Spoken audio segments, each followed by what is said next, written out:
para kiai, para ibu nyai, sesepuh, kemudian sepuh, haji sepuh, bini sepuh, yang selalu kami taklimakan dan yang selalu dimuliakan oleh Allah Subhanahu wa Ta'ala.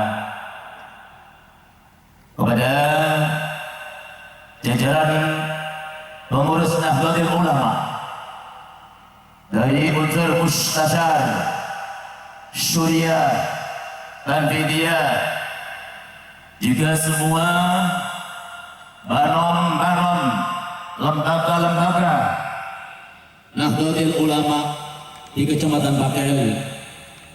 Kepada yang terhormat teman-teman para kiai, pengurus ranting Nahdlatul Ulama dari jajaran Syuriah, Tanfidiyah, dan juga banom lembaga yang ada yang pada saat ini hadir, yang saya hormati, kepada penjelibun Bapak Camat Bakel beserta Ibu, juga Forkopimjam, ada Ibu Kapolsek, ada dari Danramil atau yang mewakili, yang kami hormati dari MUI, juga dari Asosiasi Kepala Desa Kecamatan Bakel, sedaya Bapak Ibu Kepala Sekolah, baik SMA, Sanawiyah, SMU, Kepala KUA, Kantor Urusan Agama Bakel, ugi sedaya pangapunten ingkang sami rawuh, boten ngurangi raos taklim dalem dumateng panjenengan dalam boten sebadakan satu persatu. Hadirin hadirat rahimakumullah, hari ini di tanggal 22 Oktober 2024 kita bersama-sama hadir di lapangan Bakel ini dalam rangka memperingati Hari Santri Nasional, berangkat dari Kepres nomor 22 tahun 2015 sebagai penghargaan dari pemerintah Indonesia karena memandang begitu pentingnya dan begitu besarnya jasa para santri, para kiai, salah satu bagian daripada pejuang-pejuang NKRI. Ini sangat luar biasa. Hadirin hadirat yang dimuliakan Allah Subhanahu wa Ta'ala, khususnya semua tamu kehormatan yang ada di bawah tribun yang kami banggakan, adik-adik sedaya para santri, baik santri tua, santri muda, ingkang dalam tresnani. Tema pada saat ini seperti yang tertera dalam banner kita di belakang itu, tema kita pada saat ini menyambung juang merengkuh masa depan. Artinya apa? Kita para kaum santri punya kewajiban besar untuk melanjutkan, meneruskan perjuangan-perjuangan para orang-orang tua kita, para masyayikh-masyayikh kita, para santri-santri pendahulu kita yang berjuang dengan gigih ikut dalam satu barisan bagian dari anak bangsa yang memerdekakan tanah air kita ini. Seandainya tidak ada resolusi jihad dari Hadrat Syekh Hasyim Asy'ari, maka kejadian Hari Pahlawan 10 November tidak akan pernah terjadi.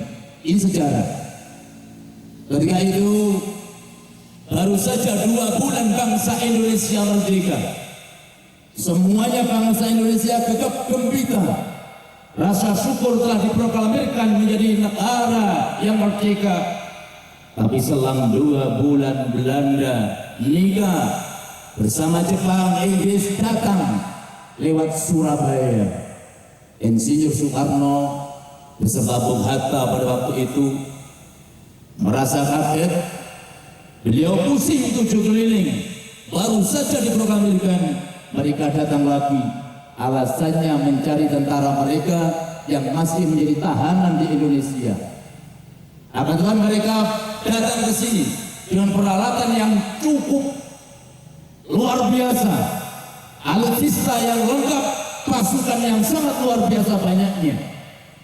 Akhirnya atas saran Panglima Jenderal Sudirman agar supaya Insinyur Soekarno dan Bung Hatta menghadap Hadrah Syekh Hasyim Asy'ari di Jombang.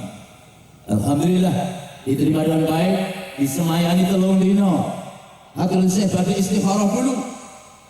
Baru ketika itu tanggal 21 Oktober musyawarah mengundang konsul-konsul, perwakilan-perwakilan dari Surabaya, Madura untuk berkumpul bersama di gedung Ansor di Jalan Bubutan Surabaya. Apa yang disampaikan oleh Hadrah Syekh Hasyim Asy'ari? Ada dua hal para santri, adik-adik santri, ini harus sampai ingat. Satu, resolusi jihad. Yang kedua, fatwa jihad. Resolusi jihad dialamatkan kepada pemerintah Indonesia agar mengeluarkan sebuah keputusan untuk berjuang bersama-sama memerangi penjajah yang datang, yang kita kenal dengan agresi kedua. Yang kedua, fatwa jihad ini dialamatkan khusus pertama kepada Nahdlatul Ulama, kepada Nahdliyin dan semua warga Muslim Indonesia, baik dari Pojok Muhammadiyah, LDII dan lain sebagainya. Pangapunten, kalau dari ormas-ormas LDII, Pojok Muhammadiyah juga hadir kata lumen dalam sebatakan terima kasih kepada dulur-dulur dari Pojok Muhammadiyah juga LDII. Akhirnya inilah menjadi cikal bakal semangat para santri yang tadinya hanya ngaji nulis di atas gambar di pesantren. Mereka bismillah dengan senjata seadanya, karena Hadrah Syekh Hasyim Asy'ari dawuh berfatwa semua laki-laki, perempuan, anak-anak, dewasa, tua wajib ain hukumnya wajib sholat 5 waktu dalam radius 94 km dari Surabaya. Adapun di luar 94 km hukumnya fardu kifayah. Inilah yang menginspirasi para santri dengan pengikan takbir bersama Allahu Akbar, Allahu Akbar, Allahu Akbar. Arek-arek Surabaya, Madura dan juga sekitar Surabaya radius 94 km juga ada dalam sejarah dari Tulungagung beberapa bapak orang, bapak kiai santri yang ikut berperang dan juga menjadi syuhada pada waktu itu. Inilah para adik-adik santri, para siswa semuanya, mari kita sambung juang beliau-beliau. Tugas kita saat ini lebih berat lagi.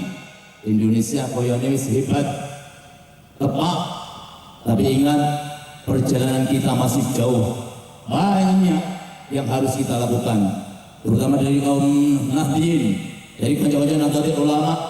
Setelah kita peringati 1 abad Nahdlatul Ulama, untuk abad kedua ini mari kita rapatkan barisan. Kita sebagai santri harus tanggap terhadap apa yang ada di lingkungan kita. Hadirin hadirat yang dimuliakan Allah Subhanahu wa taala, ini juga menjadi titik balik ulun yang sami. Beliau para kiai, para santri telah ikut berkontribusi besar di dalam memerdekakan bangsa ini. Sekarang kita sebagai penikmat kemerdekaan, apa yang kita berikan kepada bangsa ini? Apa sumbangsih kita pada negara ini? Slogan santri tetap satu. Kita kaum santri akan selalu mengabdi kepada Ilahi dan pada bumi pertiwi walaupun Anda tidak terima gaji. Inilah yang menjadi tujuan kita. Gaji tidak penting bagi kami para santri, tapi pengabdian pada ibu bumi pertiwi inilah yang akan menjadi acuan kami. Santri akan tetap berusaha, berdaya dan berkarya bersama para kiai. Walaupun di luar sana masih banyak orang-orang yang memandang sebelah mata, tapi kami bercita-cita demi Indonesia jaya. Hadirin hadirat yang dimuliakan Allah Subhanahu wa taala. Pilihanipun Imam Ghazali, Hujjatul Islam. Dawuh yang ini juga membelalakan mata kita santri-santri di akhir zaman ini harus juga tidak hanya ngaji, tapi harus melek politik. Imam Ghazali dawuh, ad-dinu wal mulku tau'amani. Agama dan kekuasaan, agama dan pemerintahan adalah dua hal bagaikan anak kembar siam, bagaikan saudara kandung yang tidak bisa dipisahkan. Pemerintahan kekuasaan tanpa agama maka akan kacau, akan rusak akhlaknya. Sebaliknya, agama tanpa pemerintahan, tanpa kekuasaan tidak akan bisa tertata dengan rapi. Ingat adik-adik, kita bisa ngaji saat ini bagian dari keputusan politik. Tapi santri dari santri, ojo dari santri turun seperti santri-santri yang ada di tempat-tempat yang jauh dari pendidikan. Kita di santri harus lebih maju. Kita para kiai itu jangan alergi politik. Para kiai ojo diolok-olok, kiai sini ngaji. Enggak, kiai harus berpolitik. Itu hak kita sebagai bangsa. Kenapa? Kita para kiai pakai asiyasiyah kiaiyah, politiknya kiai, tapi bukan kiai politik. Kalau kiai politik itu biasanya golek amplop ngalor ngidul. Yang penting rono diamplopi melok, rono diamplopi melok. Tapi kita teguh demi ini. Bapak-bapak yang ada di birokrasi Nyuwun Sewu, kami para santri terus mengembangkan ini semua. Surau-surau kami ramaikan dengan pengajian-pengajian, madrasah, masjid-masjid. Semuanya kita pakai demi untuk mendidik anak-anak kami, santri-santri kami, walaupun tanpa ada gaji, tidak masalah, eksis sampai sekarang. Ini para adik-adik dalam rangka menyambung juang para ulama-ulama kita, santri-santri kita yang terdahulu. Hadirin Syekh Hasyim Asy'ari, ketika Bung Tomo dawuh datang Yai, saya siap berperang, adendang ngantanon Yai buntut, Yai Abbas buntut. Beliau datang di tanggal 8, 9 sampai Surabaya. Perang besar terjadi dengan untaian tasbih. Ini ulama walinya Allah, hanya dengan untaian tasbih 4 pesawat Belanda jatuh. Iki awak ngambil yo kono, ora yo kono, tapi ini kenyataan. Inilah luar biasanya ulama-ulama kita, karena spiritual yang sangat luar biasa, kedekatan dengan Allah Subhanahu wa taala. Hadirin hadirat para peserta apel yang dimuliakan Allah Subhanahu wa taala. Di penghujung sambutan saya ini, amanah ini, saya mengajak kepada semua siswa sekolah manapun, para santri, ayo belajar yang genah, belajar sitenanan. Kanjeng Nabi Muhammad sallallahu alaihi wasallam, wahyu yang pertama kali datang kepada beliau bukan kewajiban sholat, bukan kewajiban zakat, bukan, tapi apa? Iqra bismi rabbikal ladzi khalaq ila khamsatil ayat. Bacalah. Artinya apa? Anda harus belajar dari santri genah, dari siswa si genah. Banggakan orang tua.